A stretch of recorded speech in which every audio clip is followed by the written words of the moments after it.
Hello guys, how's it going? My name is Darren, and 7.3 made it that much easier for you to get your alts up and running, so I decided to level yet another alt.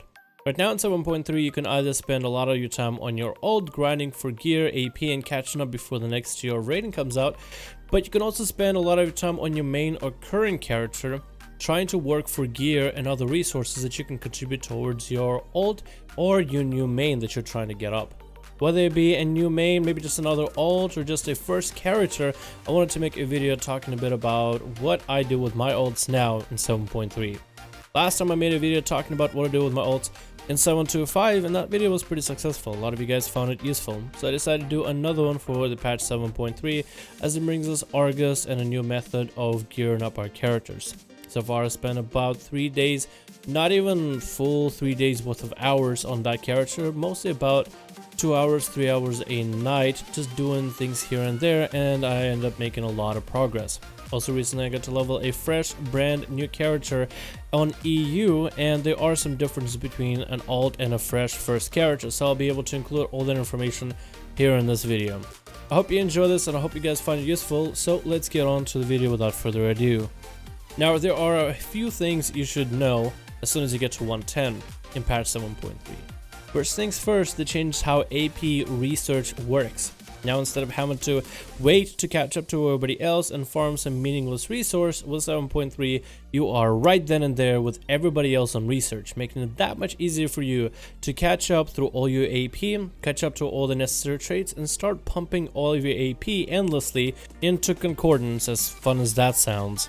Second thing, your third artifact relic for your weapon is now automatically unlocked. No longer does the game stop you and gate you from being able to unlock it instantly with Order Hall questlines. While Order Hall questlines are cool and fun and unique because they all made them tailored for every different class, unless you're somebody who cares about the story, some people just aren't, the game is no longer going to stop you from being able to get your third relic right away and start catching yourself up to everybody else in the game. Third thing is, they now don't have any restrictions on any of the traits. It used to be that for the extra traits that were added in 7.2, the concordance traits as well as all the extra advancements to your original traits, that is no longer locked from you. As soon as you start putting points into your weapon, eventually you'll see those traits unlock automatically, and you still can do the quest lines in order to do the Mage challenge if you so wish, but again, the game no longer tries to restrict you from being able to unlock all your traits, which in a way is a good thing if you're trying to catch up to everybody else, or make a new main, or make a playable alt. Now there are a lot of things that you're going to have to take care of as you are advancing through the game, and these are the things that you can do in any time. Some of them you can do it instantly, some of these you'll have to do over time, so this is something you'll have to take care of.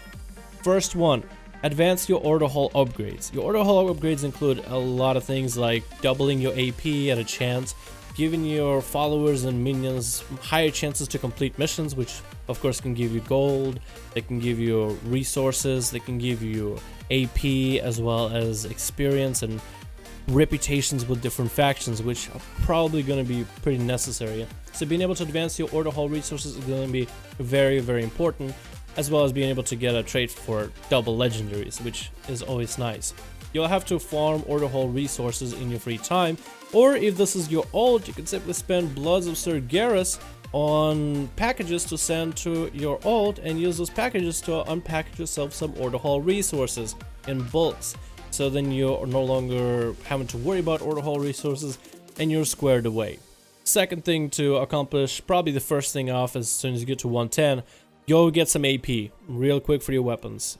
Weapons and AP are interesting because if you put enough AP into a weapon and you start unlocking all the different traits that increase the damage of a lot of your abilities, basic abilities, and give you major traits that change your gameplay, you'll actually be able to be somewhat competitive and competent when it comes to dishing out damage to mobs on Argos, even if you have just leveling gear.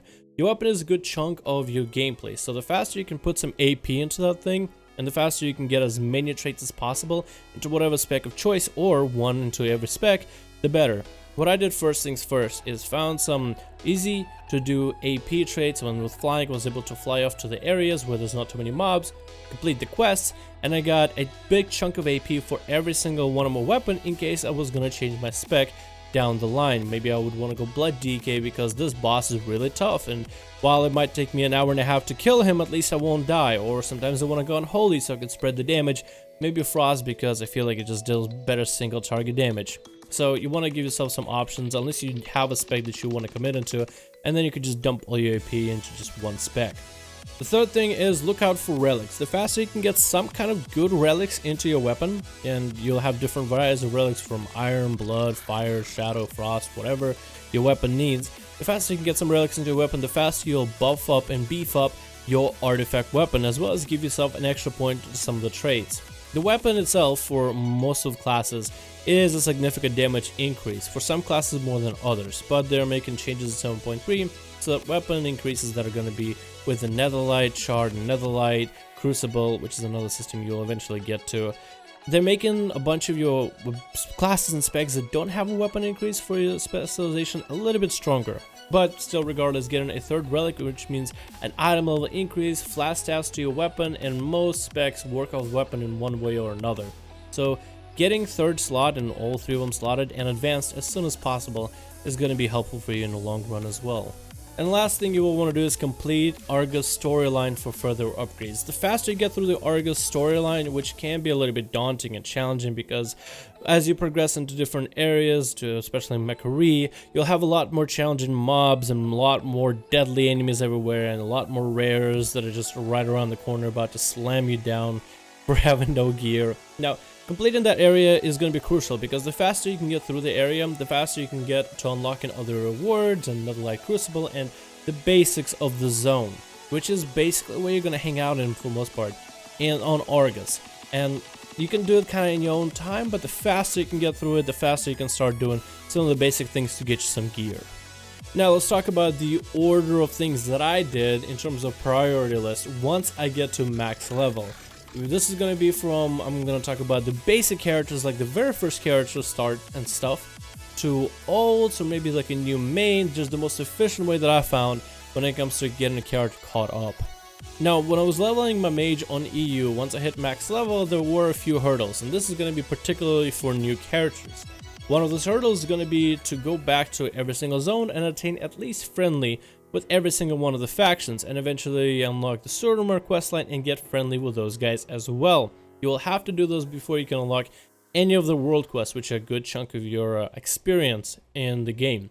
Then you'll have to also do the Broken Shore storyline, which is a pretty short / long quest. It's kind of tedious, and you'll have to go and unlock a bunch of different areas if you are a fresh new character. The game will force you to do that, which is kind of annoying, and if you're somebody who's brand new, it will be a little bit of a struggle. There's not a lot of people that are doing it either, so it's not like you'll get a lot of help, but with enough patience you'll get through it eventually. And that's really everything that you'll have for a new character. I'm kind of hoping that you remove a lot of things for new characters, but they probably will not, just to introduce a new player to all the basic mechanics, get them through the story, and they'll only leave the ability to skip a lot of things for alts, like I was able to do on my Death Knight, but not on my Mage. Before you leave off for Argus, and this is for not new characters or people about to head into Argus, like alts and such, do invasions if they're available. Invasions on Azeroth, invasions on Broken Shore, as those will give you a plenty amount of AP in order to help you catch up for your character, and if you do the final scenario for those, then you have a chance for at least 880 item level gear. The scale those and it can give you a little bit extra gear, a little bit extra AP, and a little bit extra something sometimes. So do those if possible, as they're fairly easy to do. There's still people that do them pretty regularly. A lot of people queuing into the scenarios, and they'll get you pretty decent rewards to get you started off. They'll give you guaranteed rewards for the character of your choice, and then when you get to Argus, you'll see it's a bit more RNG. After you've done that, head straight to Argus. Do all the stuff on Argus, do the story, start killing rares, start farming chests, start getting into kill groups and such, start doing all the events all over the place. On Argus, you can also get a lot of tokens for gear, which can be account bound. These tokens can drop, as I said, from rares and chests and random world quests. So you want to collect as many as you can on that new character you're playing, but if you can, go back to your old characters or even alts in order to see if you have a chance to maybe get a token. Let's say you're making a new character and it's a paladin. if you can get any plate pieces and then mail those pieces back to your paladin because they are account bound, that will help you gear your character that much faster. So after you exhausted everything there is in terms of world quest and all the different resources on your paladin, you can get on your alts for a chance to see if you can work for all of those resources to again bring more stuff to your paladin. So then even though you're done and exhausted everything on pally, you might still be able to get a little bit extra something for the character you're trying to catch up as soon as possible. But that's only for people that have the time for this. Get into the invasions on Argos as soon as possible. The faster you can get into those, the better. And you might come in there with no gear and your bosses are probably gonna one-shot you, but just have some patience. Get in big groups that are one-shotting these areas and you should be just fine. While in the area, you are able to kill the bosses, kill the ads, complete different objectives, and again, it will reward you with a ton of AP, a lot of chances for gear, as well as the Veiled Argonite. Just about everything rewards your Veiled Argonite, but from those areas, I noticed that you get a lot more rewards unusual on average than just from doing the regular stuff all around Argos. After you've done just about every single event on Argos, from invasions to world quests, bosses, whatever, you'll collect resource called Veiled Argonite. You go back to the Vindicar, which is the ship that is available on all 3 areas of Argos, and from there on a lower deck there will be an ethereal guy. You'll talk to him and you'll get 9-10 item level pieces, more like 9-10 plus because they can Warforge, Titan Forge, or even get sockets. That guy is going to help you fill out whatever pieces of gear that you can, but it's a good idea to first get the Argos whole thing done on that new character and then on your ults. So maybe you'll get a shoulder piece and a chest piece and boots and maybe a necklace that you can send or just unlock on that new character you're leveling. And then after you've squeezed every little bit out of Argos, now you can start filling in pieces. Because I've already run into a situation where, let's say I go to Vindicar and I spend my Veiled Argonite on, let's say, awesome boots. But now the only thing that drops from me on Argos for 2 days in a row now are just tokens for boots. So if I never got the boots in the first place, that could have been maybe a new pair of shoulders, or gloves, or a belt, maybe a ring, I'm not quite sure. I'm still salty about it. So don't be in the same situation that I am, squeeze as much as you can out of Argos, and only then start filling out as many pieces as you can. It's all kind of RNG, so sometimes you'll control it, sometimes you won't, but that's probably the best thing you can do so far on Argos. Even with RNG, this is your best bet. After you have exhausted everything on Argos, spend your Veiled Argonite, you should have a slightly higher item level. This is where you want to go back to Broken Shore and all the places in new Legion zones and start doing world quests there, especially those for gear. While the gear might not be that great, the gear is going to scale depending on your item level, and the highest item level plus that I've seen for it is about an 880 plus, and that's on my main rogue, and I have about 920 item level gear. So the higher your item level, the better the gear will be. So it's almost like a catch-22. If you have low item level, it's going to give you garbage. If you have high item level, it's going to give you slight increases here and there, and it's great when it Titan Forges. The basic strategy with 7.3 is to go to Argos, exhaust it on as many characters as possible, whatever resources you get, then you fill in parts of your gear. Then you go back to the Legion zones, and you try to fill in parts of your gear if available for any of the world quests. You want to get yourself to the point where you can finally start queuing for things like Mythic Plus, PvP, LFR, anything that can give you at least somewhat of a higher chance for gear. The more content you can do, the higher chance you can have for your legendaries. Getting 2 legendaries, even bad ones, gives you enough of an item level increase and usually a stat increase in order to help you do more damage and perform better in PvP, PvE, whatever part of the game you wish.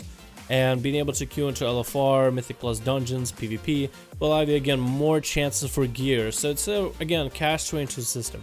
You're trying to give yourself as many options for gear with as much quality out of it as possible, but you're trying to be as, I would say, resourceful and min-maxing about it as possible.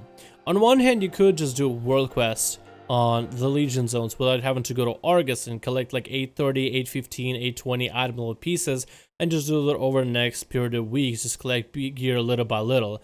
But on Argos, the mobs are going to be challenging and the content is going to be a lot more challenging, but the rewards for it are definitely worth in terms of the time spent. Just spending 2 hours on Argos will give you a lot more value than doing world quests for 2 hours. But then again, depends on the situation, player skill, and a little bit of everything And that's exactly what I've been doing with my Death Knight. Currently I got Concordance for both Frost and Unholy Weapons. I was able to unlock hidden skins for both specs. I'm not sure if that means anything at all. I'm able to get and fill out a lot of pieces of my gear. I still have a few blues that are under 800 item level, but those blues are my gloves, then my ring, and I'm pretty sure my cloak. Those ones are still at 800 item level or lower. Every other piece of gear so far, besides maybe I'm missing a trinket or two, but every other gear so far has been filled out at least to maybe 850 plus, most of them around 880, 870 or so, maybe one piece of 850. That's what I've been doing with my character so far, and I'm spending maybe at most 2 hours a night, and I'm not even spending that much time on my main and other alts trying to see if I can grind gear for that one character, because I can see the potential of somebody doing so for your alts and your mains, or maybe even a new main. So it really comes down to, we're currently in patch 7.3, where if you put a lot of time and a lot of effort, you will get a lot, and you can really squeeze a lot out of the content when it comes to getting a character caught up to everyone's level, whether it's your new main, new alt, or new whatever, just for a new character in general. So if you're somebody who wants to do that and squeeze everything out of this, you're more than welcome to. But if you're somebody who wants to kind of take it easy, take it slow, just do it for 2 hours a day, you will still have a lot of progress as long as you put in the time and have some patience with it. But that's about everything that I do in order to get my characters caught up. I would say the item level you're trying to shoot for in order to start doing regular content for every character will vary. But for Mythic Plus, I would say about 900 item level in order to start climbing Mythic Plus would be pretty good starter to start in the lower keys. Maybe about 900 for normal raid. A lot of people will take you at around 910 to, I guess, the least, but 900 is a pretty good number. And if you're trying to PvP, the higher the item level, the better. But I would say that around 880-ish or so would probably be a pretty good spot on item level where you don't have too much difference between other players and you. But for PvP, it's going to be a little bit different, because if you're going to be PvPing, item level will matter a little bit, but not as much. So I would say 880 would be a pretty good low ball number for you to start being competitive within arenas, BGs, or whatever parts of PvP you're interested in. And that's really about everything that I do currently with my characters. Now, I leveled 2 characters for this. I was able to level a brand new character with all the brand new stuff on EU servers, and I was able to level a character that's an alt on US servers. So hopefully this video works out for you guys, whether it's your first character, your new main, or just another alt to play around with. My name is Darwin. I hope you enjoyed this video. If you guys liked it and you found it helpful, I would love it if you gave the video a like. If you want to see more content from the channel, whether it be guides or commentaries or whatnot, subscribe, and I'll see you guys all in another video.